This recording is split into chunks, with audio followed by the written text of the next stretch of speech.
안녕하세요. 모두가 사는 교회 올리브교회 박종범 목사입니다.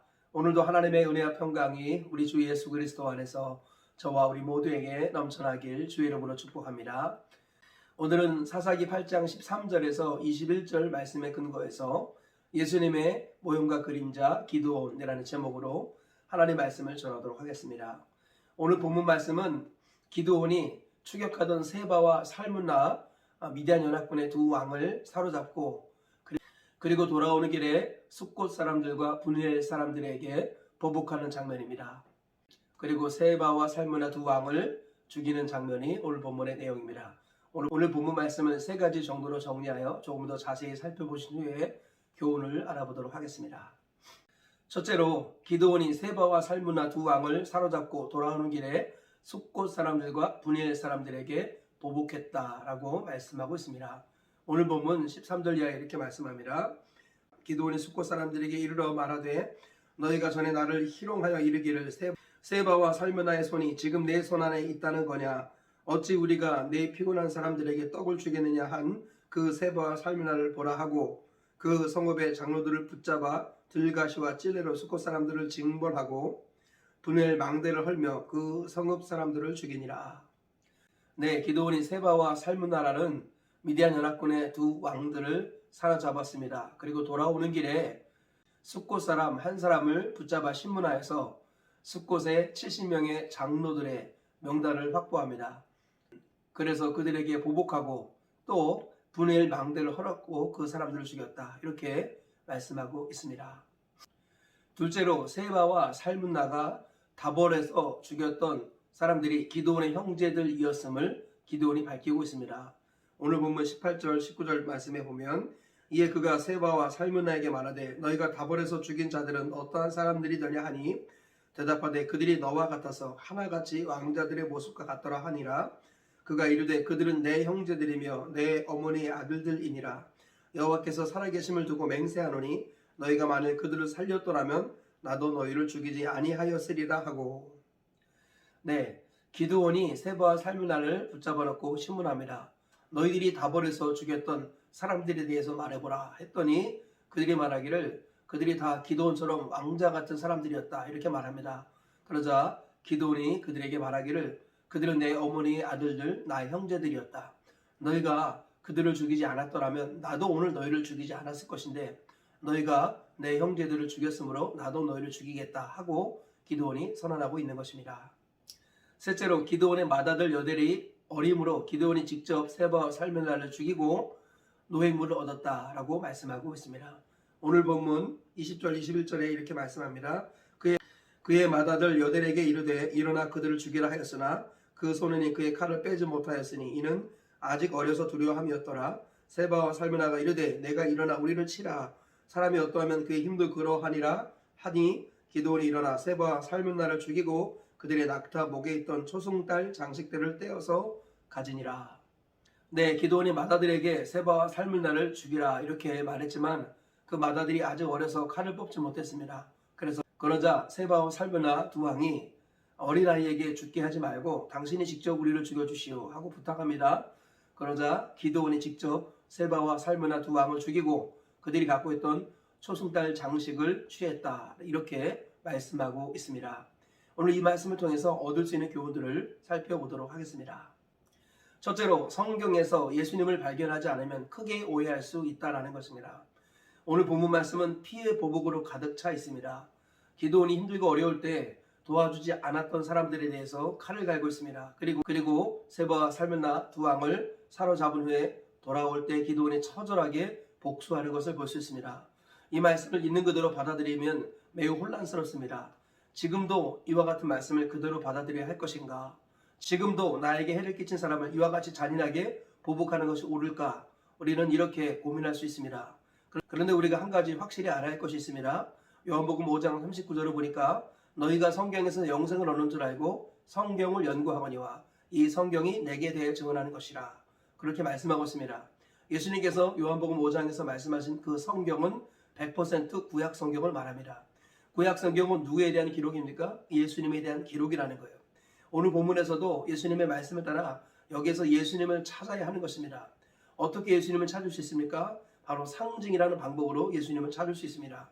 사도 바울은 이스라엘 백성들이 광야에서 반석에서 터져나오는 물을 마시는데 그 반석은 곧 그리스도라라고 고린도전서 10장에서 반석을 그리스도로 해석해냈습니다. 즉 성령께서 사도 바울을 통해서 반석은 그리스도를 상징한다고 말씀하고 있습니다. 또 히브리서 8장 5절을 보면 그들이 섬기던 것은 하늘에 있던 것의 모형과 그림자라 이런 말이 있습니다. 즉 구약의 제사 제도는 하늘에 있는 것들의 모형과 그림자입니다.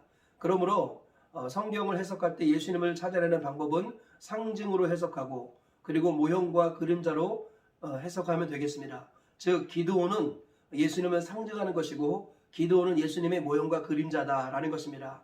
그래서 구약 성경에서 상징과 모형론 그리고 그림자론 이런 것들을 통해서 예수님을 찾아내는 것, 이것이 올바른 성경 해석 방법이라는 것입니다. 오늘 말씀도 기드온을 우리가 예수님으로 볼 수 있어야 합니다. 그리고 기드온을 거절하는 것은 예수님을 거절하는 것이고 기드온을 영접하는 것은 예수님을 영접하는 것이다. 이런 식으로 해석을 하는 것이 올바른 해석입니다. 그러므로 성경에서 예수님을 발견해야만 비로소 온전한 균형을 찾을 수 있습니다. 만약에 구약 성경을 구약 성경 그대로만 해석하게 된다면 유대교로 전락하게 되고 민족주의로 전락하게 됩니다. 그러면 피해 보복이 지금처럼 성행하는 것입니다. 지금의 유대인들과 이스라엘들처럼 피해 보복을 서슴지 않고 하게 됩니다. 성경은 그렇게 말씀하고 있지 않습니다. 성경은 문자적 문법적으로만 성경을 해석할 경우에 유대교로 빠질 수 있다고 말씀합니다. 성경은 반드시 상징과 모형과 그림자로 해석을 해야 한다라고 말씀합니다. 그래서 구약 성경은 반드시 신약의 빛에 의해서 재해석되어야 할 것이고 신약은 구약을 바탕으로 해석해야 한다라고 성경학자들이 한결같이 말씀하고 있는 것입니다. 그러므로 오늘 말씀에서 있는 그대로 이야기를 다 받아들이면 크게 오해하게 되어 있습니다. 오늘 말씀에서 예수님을 발견하시고 예수님 신앙, 예수님 교훈, 영적인 해석으로 재해석을 해야 할 줄 믿습니다. 그럴 때 올바르게 성경을 해석할 수 있고 균형을 이룰 수 있다는 것입니다. 이 말씀을 기억하시면서 성경을 예수님 관점으로 해석하고 상징으로 그리고 모형과 그림자로 해석하여서 성경을 보는 새로운 눈이 열리는 저와 우리 모두가 되시길 주의 이름으로 축복합니다. 둘째로 예수님을 대적하는 자는 반드시 마지막에 심판을 받는다라는 것입니다.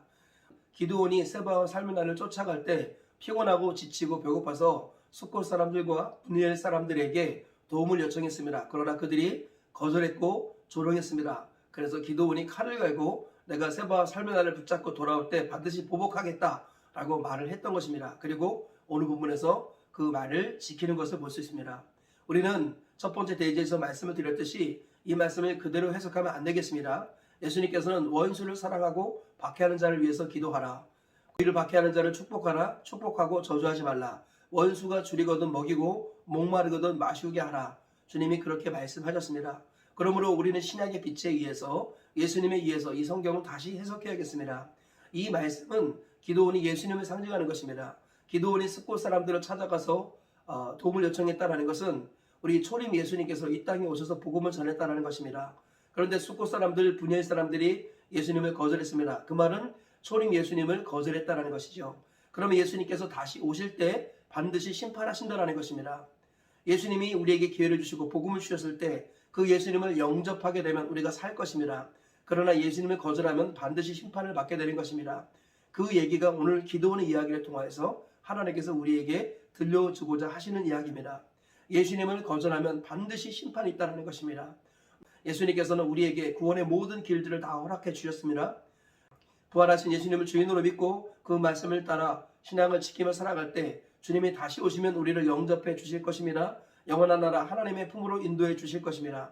그러나 만약 우리가 예수님을 영접하지 않고 그분을 주인으로 모시고 살지 않는다면 주님이 다시 오실 때 반드시 우리를 심판하실 것입니다.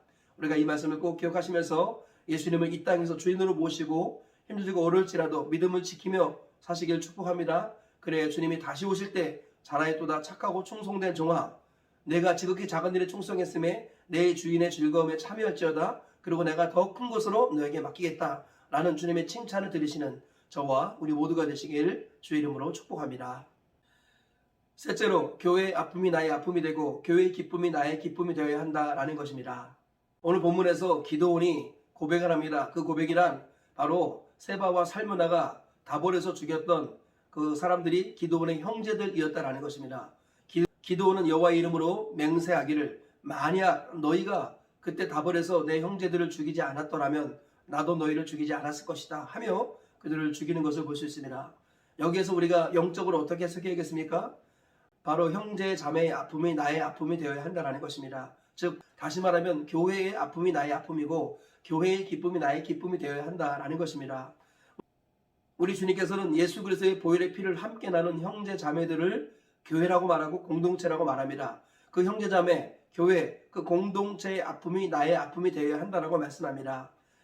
예수님께서는 교회의 성도들을 주님의 친구로 가족으로 형제로 말씀하고 있습니다. 우리 주님께서는 교회와 자신을 동일시하셨습니다. 그래서 교회는 그리스도의 몸이고 그리스도는 교회의 머리시다라고 성경은 말씀하고 있습니다. 그러므로 우리가 주님께서 하셨던 말씀들과 오늘 기도하는 이야기를 통하여서 형제 자매의 아픔이 나의 아픔이 되고 형제 자매의 기쁨이 나의 기쁨이 되어야 한다는 것을 발견할 수 있는 것입니다. 하나님께서 피로 사시는 곳이 바로 교회입니다. 교회는 성도들의 모임이지요. 그래서 성도들의 모임인 교회의 아픔이 나의 아픔이 되고 교회의 기쁨이 나의 기쁨이 되는 것, 이것이 바로 하늘에 속한 자의 모습이라는 것입니다. 우리는 예수 그리스도의 보혈의 피로 하나가 된 형제 자매들입니다. 형제 자매들이 어떻게 지내고 있는가를 돌아볼 수 있어야겠습니다.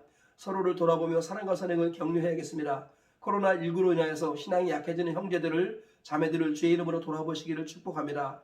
매일 피차 권면하여 죄의 유혹으로 완고해지지 않도록 서로 깨어서 돌보아 주시기를 축복합니다. 날마다 돌아보며 사랑과 선행을 격려하여서 주님을 섬기는 삶이 중단되지 않도록 서로를 돌아보시기를 축복합니다.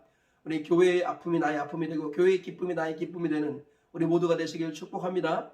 그래서 날마다 서로를 돌아보며 건강한 교회를 이루어가는 저와 우리 모두가 다 되시기를 주님의 이름으로 축복합니다. 말씀의 결론을 맺겠습니다. 기드온이 세바와 살므나를 붙잡아서 돌아오는 길에 숫곳 사람들을 심판하고 그리고 세바와 살므나를 죽이는 오늘 이야기를 통해서 세 가지 교훈을 발견했습니다. 첫째로 성경에서 예수님을 발견하지 않으면 크게 오해할 수 있다라는 것입니다. 모든 성경은 예수님에 대한 기록입니다. 성경을 문자적으로 문법적으로 역사적으로만 해석할 경우에 유대교에 빠질 수 있고 민족주의로 전락할 수 있습니다. 성경은 반드시 상징으로 그리고 모형과 그림자로 해석하여서 예수님을 발견해야 합니다. 그럴 때 성경을 올바르게 해석할 수 있다는 것을 기억하시길 축복합니다. 둘째로 예수님을 대적한 자는 반드시 심판을 받는다라는 것입니다. 기드온은 예수님을 예표하고 있습니다. 예수님을 거절한 자는 반드시 마지막에 심판을 받습니다. 우리 주님이 다시 오시는 그날 주님을 영접한 자는 상을 받을 것이지만 주님을 거절하고 자기 멋대로 산 사람들은 심판을 받을 것임을 기억하시면서 이 땅에서 예수님을 주인으로 모시며 섬기며 살기를 축복합니다. 셋째로 교회의 아픔이 나의 아픔이 되고 교회의 기쁨이 나의 기쁨이 되어야 한다라는 것입니다. 주님께서는 주님의 피로 사신 주님의 몸된 교회 형제 자매들의 아픔이 우리의 아픔이 되어야 되고 그들의 기쁨이 우리의 기쁨이 되어야 한다라고 말씀하고 있습니다. 교회와 함께 가는 저와 우리 모두가 되시고 교회의 기쁨이 나의 기쁨으로 여기고 교회의 슬픔이 나의 슬픔으로 여기는 우리 모두가 되시기를 주님의 이름으로 축복합니다. 오늘 세 가지 말씀 기억하시면서 하루를 승리하며 사시고 평생 승리하며 사시기를 주님의 이름으로 축복합니다.